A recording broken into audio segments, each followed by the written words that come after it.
हम वो नहीं हैं जो ये कहते हैं कि अपना टाइम आएगा। हम वो हैं जो अगर अपना टाइम नहीं आता है तो उसे घसीट घसीट कर लाएंगे, उसे दौड़ा दौड़ा के लाएंगे। दोस्तों, इसी जुनून और जज्बे के साथ हम पढ़ाई करते हैं। ऐसा ही मोटिवेशन ढूंढते हैं लेकिन हमें नहीं मिलता है। कुछ देर के लिए मोटिवेट होते हैं, उसके बाद हमारा मोटिवेशन धीरे धीरे स्लो हो जाता है। एक दिन 2 दिन बाद फिर हम उसी रास्ते पे चलते हैं जिस रास्ते पे आज तक हम चलते आए हैं।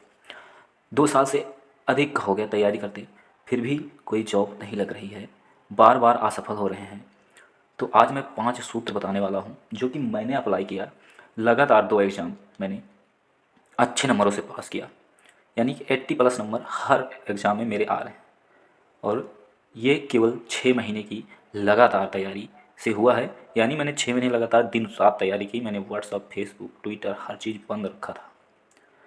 तब मैंने इस तरीके से अपने आप को ढाल रखा था, यानी मैं घर से निकलता भी नहीं था। हफ्ते में 2 दिन, 1 दिन घर से निकलता था, बाकी दरवाजे के अंदर ही। ये लगातार 6 महीने किया और बहुत जल्द उम्मीद है कि सिलेक्ट हो जाएंगे। तो इस चीज़ को मैं अप्लाई कर रहा हूँ, मुझे बहुत फ़ायदा है। तो यही चीज़ें मैं आपसे शेयर करना चाहता हूँ। यकीनन 100% क्या 101% आपको भी फ़ायदा होगा। मैंने देखा, जैसे मैं भी यूट्यूब से पढ़ता था, तो कुछ टीचर, सारे टीचर एक जैसे नहीं हैं। आप यूट्यूब पे जाइए, देखिए, सारे टीचर एक जैसे नहीं हैं। कुछ लोग बस भीड़ बटोर रहे हैं। भैया, भीड़ के चक्कर में भीड़ का हिस्सा मत बनिए, ठीक है? आप भीड़ का हिस्सा मत बनिए। खुद से समझिए कि हम किस परीक्षा की तैयारी कर रहे हैं, क्या पूछा जा रहा है, क्या आएगा। अगर आप 2 साल तैयारी कर लिए हैं तो इतना तो समझ में आएगा ही। बाकी जो चीज़ें हैं मैं आपको बता रहा हूँ वीडियो में आगे। अगर आप चैनल पर नए हैं तो प्लीज़ प्लीज़ चैनल को सब्सक्राइब ज़रूर कर लीजिए, ताकि आपको हमारे द्वारा अपलोड किए गए हर वीडियो का नोटिफिकेशन प्राप्त हो सके। चलते हैं, बढ़ते हैं आगे। जैसे कि आप एक साथ कई एग्ज़ाम के लिए अगर फॉर्म भर दिए हैं, तो आप डिसाइड कीजिए कि मैं किस परीक्षा के लायक हूँ, किस परीक्षा को मैं आसानी से क्रैक कर सकता हूँ। तो उसी पे ज़्यादा फोकस कीजिए। एक साथ कई नाव पर पैर मत रखिए, पैर फट जाएगा, आप बर्बाद हो जाएंगे और किसी भी दिशा में नहीं जा पाएंगे। इसलिए एक नाव पर पैर रखिए, एक एग्ज़ाम की तैयारी कीजिए। ठीक, प्रीवियस ईयर के एग्ज़ाम पेपर जितने भी हों, आपको बुक मिल जाएगी, उसको निकालो, समझो कि क्या उसमें पूछा गया है, किस किस तरीके से, किस लेवल के टफ हाई कैसे कैसे क्वेश्चन आ रहे हैं। तो उस हिसाब से समझो और उससे एक स्टेप आगे चल के उसके लेवल को आप पढ़िए, ठीक है? उसके बाद न्यू डिटेल सिलेबस निकालिए। मान लीजिए कोई वैकेंसी कभी आती है तो उसमें सिलेबस कभी कभी चेंज हो जाता है, ज़रूरी नहीं कि वैसा ही सिलेबस आए। तो न्यू डिटेल्ड सिलेबस निकालिए। जैसे हिस्ट्री है तो हिस्ट्री के कौन कौन से चैप्टर से क्वेश्चन आने वाले हैं, ये चीज़ें आप समझिए। इसी तरीके से हर सब्जेक्ट में क्या किस क्वेश्चन से, मतलब रीजनिंग है तो रीजनिंग में क्या क्या पूछा जाएगा, मैथ में है तो क्या क्या पूछा जाएगा, डिटेल निकालिए। खुद से अध्ययन करिए, पूरे सिलेबस को पढ़ो। मैथ है, एक तरफा पूरा एक बार लगा डालो, डिटेल में सारे क्वेश्चन सॉल्व करो। क्योंकि ऐसा करने से सब कॉन्शियस माइंड में फीड हो जाता है। आप 6 महीने के अंदर में कुछ भी पढ़े रहेंगे ना, तो यकीनन जब पेपर में बैठेंगे तो माइंड ज़रूर क्लिक करेगा कि आपने ऐसा कहीं पढ़ा है। और इस चीज़ को एग्ज़ाम में ज़रूर फॉलो कीजिए। अगर मन में लग रहा है कि ये क्वेश्चन सही है तो उसमें ज़्यादा अगर मगर मत करो, वही आप टिक करके आओ। मैंने कई बार इस चीज़ को देखा है कि मैंने जो भी ऑप्शन बाद में चेंज कर दिए हैं, सारे क्वेश्चन गलत ही हुए हैं 90%। तो जब पहली बार लगे कि ये क्वेश्चन सही है तो वही सही होता है। और कमज़ोर टॉपिक को पकड़ो। जैसे लग रहा है कि मैंने बार बार पढ़ा है, सिंधु सभ्यता की खोज कब हुई, किसने की, किस नदी के तट पे है, क्या हुआ, जैसा हड़प्पा सभ्यता रावी नदी के तट पर, ऐसे जो भी है वो सारी चीज़ें आप पढ़े हैं अगर, तो उसको नहीं, जो आपको लगता है कि हाँ टॉपिक इम्पोर्टेंट है और आ सकता है या मैं भूल सकता हूँ या सारे इंपॉर्टेंट टॉपिक हैं, तो उसको एक बुक में लिखिए आप। अगर एक बार लिख देंगे तो याद करने की बिल्कुल ज़रूरत नहीं। और कोई भी चीज़ आप याद करने की कोशिश में बिल्कुल मत पढ़िए, उसको समझने की कोशिश में पढ़िए।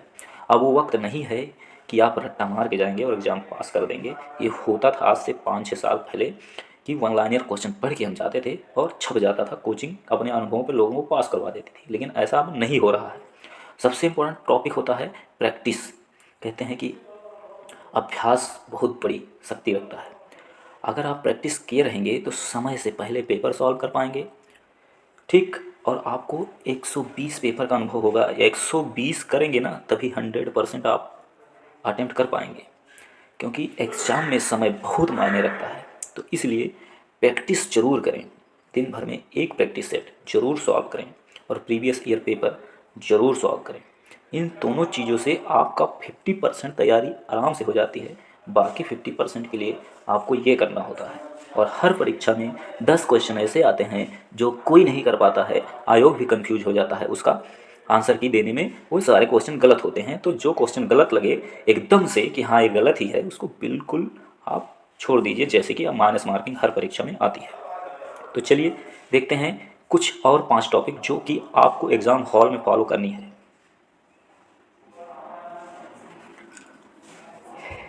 परीक्षाकरण कक्ष में प्रश्न पत्र हल करने की रणनीति क्या होनी चाहिए। देखिए होता क्या है, first attempt easy part subject, यानी जो भी इजी सब्जेक्ट लगता है, इजी पार्ट लगता है, यानी किसी परीक्षा में अगर हिंदी है, आपको लगता है मेरी हिंदी स्ट्रांग है, लगभग लोगों की होती है, तो आप हिंदी पे करिए। जिसको मैथ लगता है इजी है मेरा, मैथ आराम से मैं कर लूँगा, वो मैथ करे। जिसको रीजनिंग लगता है रीजनिंग करे। क्योंकि ऐसा करने से जब हमारा क्वेश्चन सही होता है, मुझे क्वेश्चन आ रहे होते हैं, हमारा कॉन्फिडेंस थोड़ा हाई होता है, यानी थोड़ा ऊपर उठता है। तो हम और क्वेश्चन करने में थोड़ा सा जो भी एक दो क्वेश्चन में कन्फ्यूजन होता है वो क्लियर होता है कॉन्फिडेंस की वजह से। ठीक है। Try to go through full paper in half time, यानी आप जब सॉल्व कर रहे हैं किसी भी परीक्षा के पेपर को, तो जैसे आपका 2 घंटे का पेपर है, ठीक है, तो आप उसको कोशिश कीजिए कि 1 घंटे में फटाफट जो भी आपको विदाउट पेपर पेन क्वेश्चन आ रहे हैं उसको 1 घंटे में आप कर दीजिए।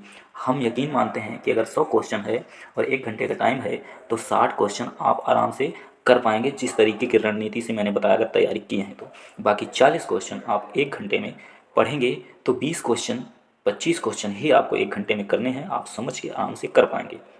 यही रणनीति मैं फॉलो करता हूँ किसी भी एग्ज़ाम में। Stay on first attempt mostly, मतलब मैंने वही चीज़ बताई है जो आपने ऑप्शन पहले ही चूज किया है उस पर मोस्टली यानी ज़्यादातर आप जो है अडिग रहिए। आपको अगर लग रहा है कन्फ्यूजन कि नहीं कोई और भी हो सकता है, तो पहले जो आपने अटेम्प्ट कर दिया है उसी पर स्टे रहिए, आप चेंज मत कीजिए कि क्योंकि कहीं ना कहीं मेरा सब कॉन्शियस माइंड या आपका सब कॉन्शियस माइंड कहीं ना कहीं उसको रीड किया था, तभी उसको लगा था कि ये क्वेश्चन का आंसर ये ऑप्शन सही है।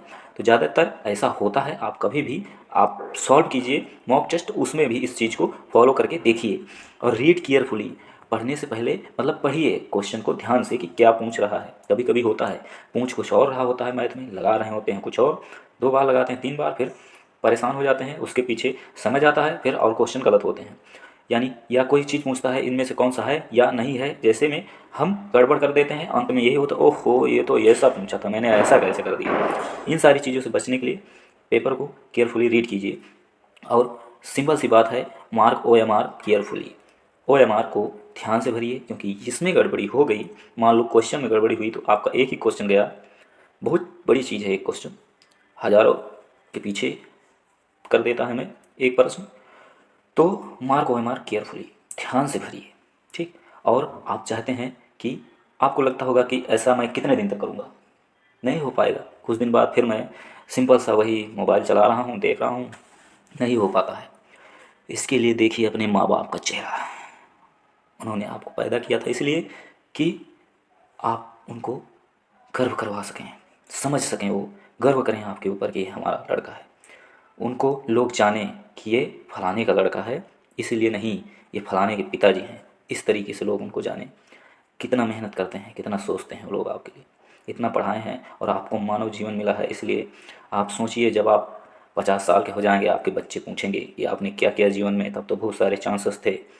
आज तो कंपटीशन और बढ़ गया है, आपके टाइम समय था आप पढ़े लिखे थे, क्यों नहीं कर पाए। ऐसा कुछ ज़रूरी नहीं है कि मोटिवेशन कोई दे, आप खुद से अपने आप को मोटिवेट कीजिए। चलिए वीडियो को यहीं पर अंत करते हैं। वीडियो अच्छी लगी हो तो लाइक ज़रूर कीजिएगा, चैनल पर नए हैं तो सब्सक्राइब करके ज़रूर जाइएगा। जो भी वीडियो आएगी यकीनन हेल्पफुल ही होगी। धन्यवाद।